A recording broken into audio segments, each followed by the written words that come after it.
Salam cerdas, Ibu, Bapak, saudara-saudara yang saya hormati.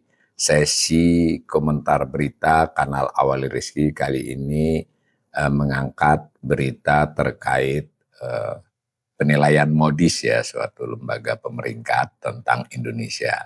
Banyak sekali media yang memberitakan dan sudah ada tanggapan dari pemerintah maupun dari Bank Indonesia. Saya pilih berita yang memuat tanggapan dari Menko Perekonomian Airlangga. Ditayangkan oleh Tempo, judulnya Penjelasan Airlangga soal Moody's Pangkat Outlook Indonesia. Ditayangkan pada tanggal 6 Februari pagi ya, hampir jam 7. Di sini ada gambar Airlangga, Menteri Airlangga yang memberikan keterangan pers tapi dalam konteks yang berbeda sebenarnya ya. Beritanya begini, Menteri Koordinator Bidang Perekonomian Airlangga Hartarto memberikan penjelasan mengenai turunnya outlook atau prediksi utang pemerintah Indonesia dari stabil menjadi negatif oleh lembaga pemeringkat Moody's. Menurut Airlangga, investment grade Indonesia masih di level Baa2 ya, atau layak investasi, hanya saja outlook-nya negatif. Ini memang memerlukan sedikit pengetahuan teknis ya, bagaimana Moody's ini dan juga lembaga pemeringkat yang lain memberikan penilaian atas beberapa aspek dan mengeluarkan beberapa indikator ya. Ini dalam konteks berita ini yang satu adalah soal outlook atau prediksi utang Indonesia, berarti ke depan dari stabil ke depannya ini ya menjadi negatif gitu. Sebenarnya kalau dari sisi itu ya kanal ini udah tidak sekali dua mengingatkan ya. Nah, sedangkan aspek kedua soal investment grade ya, rating investasi lah itu masih layak investasi. Jadi kita juga harus fair ya, Moody's tidak seluruhnya dia nyatakan. Nah, itu Airlangga menggarisbawahi itu. Salah satu hal yang disorot Moody's adalah mengenai anggaran.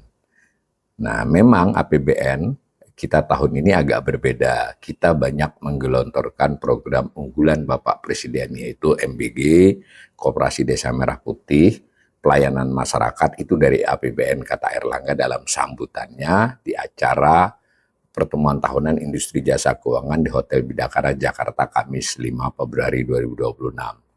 Ya persis ini, jadi ini diakui sebenarnya ya, karena ada beban di APBN terkait program prioritas Presiden ya. Dan itu juga yang digarisbawahi oleh Moody's ya, sebagai pertimbangan-pertimbangan dia mengatakan outlook-nya negatif tadi, sebetulnya begitu. Jadi ini sebuah pengakuan, tapi tentu dijelaskan, pengakuan itu dijelaskan lebih lanjut.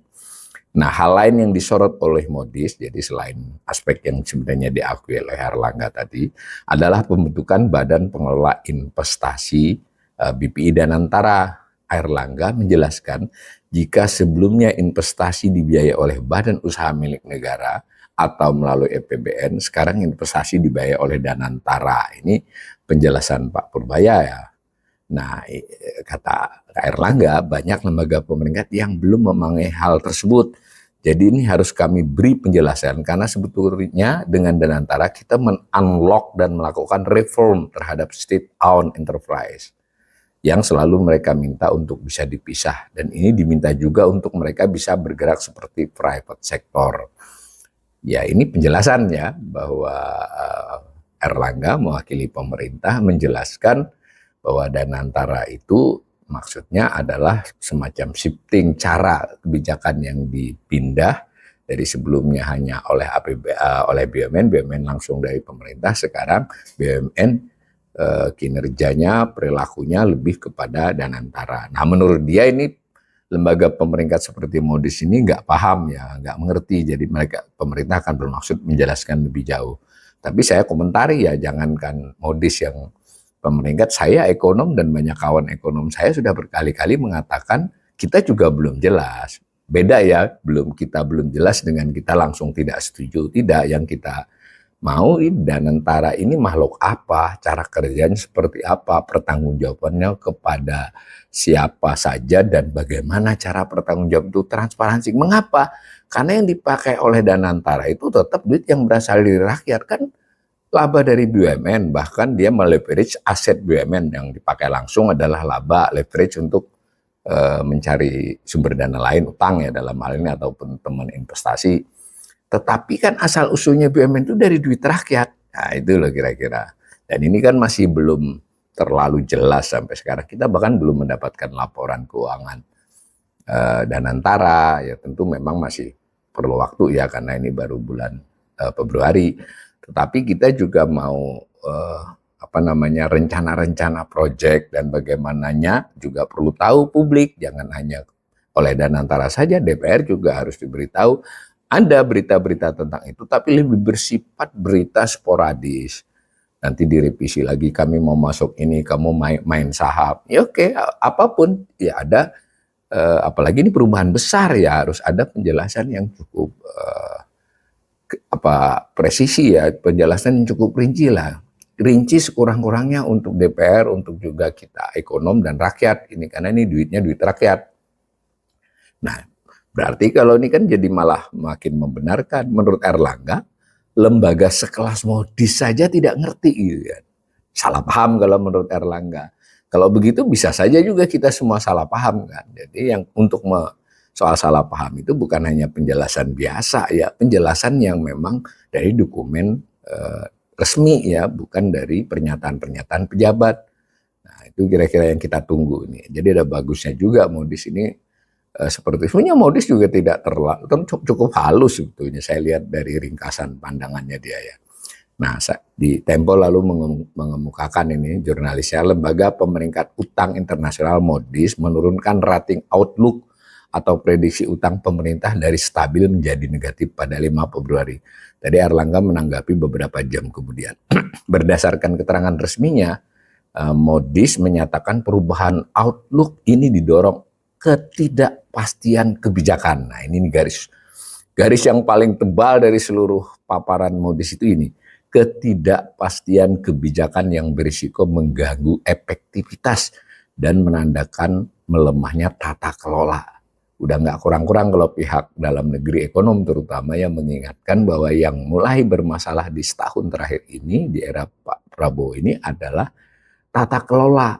Jadi tugas-tugas masing institusi, kemudian hubungannya, kemudian dalam kaitan dengan tugasnya itu tata kelolanya seperti apa, dan tadi yang dicontohkan sekali adalah Danantara, tata kelolanya seperti apa. Gicigi lah ya, good corporate governance. Pada bagian pertimbangan, Modis menyoroti defisit fiskal di tengah peningkatan belanja dan basis pendapatan yang masih lemah. Ini tadi dibenarkan kan oleh Erlangga. Tekanan bertambah imbas belanja perluasan program sosial, inisiatif NBG, perumahan rakyat. Jadi sudah diakui tadi bahwa ini memang menekan. Tapi mungkin Erlangga merasa ini Modis belum paham ini, kami sudah memperhitungkan. Ini kurang lebih begitulah. Nah, tapi Modis pakainya kan angka, defisit yang melebar, jumlah belanja yang meningkat, dan pendapatan yang tahun lalu itu tidak jauh sekali dari target, dan mereka masih meragukan tahun ini bisa mencapai target meskipun meningkat misalnya. Nah, adapun program ini dinilai melalui pemotongan belanja dan penyesuaian prioritas di berbagai kementerian, termasuk anggaran pemeliharaan infrastruktur. Saya ingatkan juga termasuk transfer ke daerah ya. Jadi tentu Modis mempertimbangkan itu. Ekspansi lebih lanjut dapat membebani kemampuan pemerintah untuk mengalihkan anggaran yang relatif kecil dibandingkan dengan ukuran ekonomi. Kira-kira begitulah. Nah, demikian dikutip dari pernyataan tertulis dari Modis ya, pada Kamis 5 Februari. Selain itu, Modis juga menyoroti pembentukan Danantara yang dianggap meningkatkan ketidakpastian pada pembiayaan, kebijakan, dan prioritas investasi. Jadi perdebatannya bukan soal Danantara ini bermanfaat atau tidak bermanfaat saja lalu dia memberi kontribusi apa nantinya, itu satu soal ya. Tapi Modis menekankan ini ketidakpastian. Nah, jadi dalam hal pembiayaan, maksudnya pembiayaan itu ya dana investasi untuk perekonomian Indonesia, termasuk juga pendanaan APBN fiskal kan. Nah, kebijakan juga lalu prioritas investasinya seperti apa. Jadi saya ulangi, Modis ini sebetulnya lebih banyak menggarisbawahi ketidakpastian kebijakan, kemudian kekurangjelasan tata kelola, Dan padahal pada saat bersamaan belanja meningkat karena program-program prioritas, sehingga beban fiskal kan semakin berat. Kalau beban fiskal semakin berat, sementara arah kebijakan kurang jelas, gampangnya kan begitu, khususnya terkait investasi, dan ini betul-betul digarisbawahi program prioritas dan dana antara. Dua hal yang sebetulnya tidak usah menunggu modis. Para pengamat, ekonom, termasuk kanal ini, baik dari saya sendiri maupun dari narasumber saya, berulang kali mengingatkan. Mohon maaf juga netizen yang komen-komen di YouTube saya, kadang ini asal anti pemerintah, ini sentimen negatif terhadap Purbaya. Ini bukan soal pemerintah, apalagi soal Purbaya, soal tata kelola ekonomi kita dan secara lebih khusus lagi tata kelola keuangan negara kita, baik yang melalui APBN maupun yang melalui dana antara. Berarti melalui BUMN juga, karena itu seluruhnya duit rakyat. Hati-hati, ini kita sudah diberi warning lah, belum dihukum sebenarnya. Ini penurunannya kan baru pada outlook, tapi outlooknya itu sederhananya utangnya pemerintah Indonesia itu tidak sebaik biasanya ya untuk di masa mendatang. Outlook kan ke depannya ini masih layak investasi. Nah, seperti itu. Ini sebenarnya mirip dengan laporan IMF ya, kita dipuji resilient tapi diingatkan faktor-faktor down risk resiko yang bisa menurunkannya. Ini juga begitu.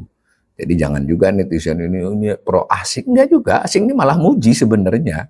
Diberi hukuman, bukan hukuman ya, penurunan peringkat pun masih dengan rekomendasi. Ya, kalau kita tidak mau mendengar ini ya juga pemerintah tidak apa-apa, tapi resikonya ya bersiap saja dengan berbagai resiko ekonomi ya. Yang sekarang ini peringatan lain di luar yang diungkapkan oleh lembaga-lembaga ini adalah indeks bursa ya, indeks harga saham, kemudian juga rupiah yang banyak kawasan menguat, kita malah melemah. Hal-hal seperti itu kan juga merupakan peringatan-peringatan dini, gejala lah. Kalau tidak segera diperbaiki, dan memperbaikinya tidak semata-mata hanya dengan penjelasan. Penjelasan komunikasi kepada publik, kepada pasar itu satu hal. Tapi yang lebih penting aksi ya, aksi penindakan dan seterusnya kalau dia terkait dengan masalah hukum. Aksi dalam arti ya apa yang mau dikerjakan pemerintah, dari beberapa masukan itu ya tegas gitu. Bisa kalau ini karena dana antara dianggap kurang jelas, bukan dengan penjelasan kami jelas kok, tapi apa kejelasannya? Ini APBN tertekan ini, bukan dijawab, oh kami sudah hati-hati. Ya perlihatkan kehati-hatian itu dengan cara apa saja. Mudah-mudahan modis ini bukan soal modisnya ya, tetapi sinyal-sinyal yang diberikan modis, diberikan IHSG, diberikan nilai rupiah, juga disampaikan oleh beberapa ekonom dan lembaga-lembaga internasional. Jadi jangan lihat asing atau tidak asing, karena kita juga lucu ya kalau kita misalnya kita anti asing, tapi kita sudah tahu pemerintah ini betul-betul berusaha menarik investasi asing. Bahkan Presiden merasa perlu berkunjung ke berbagai negara, kemudian juga melakukan pendekatan-pendekatan politik yang mungkin bisa dengan maksud memperkuat bargaining ekonomi kita. Jadi mari kita melihat masalahnya secara lebih objektif. Tentu saja pendapat bisa macam-macam, tapi kan transparansi kepada publik dari masing-masing pendapat itu, lalu yang pemerintah menentukan apa, menjadi makin jelas buat kita semua.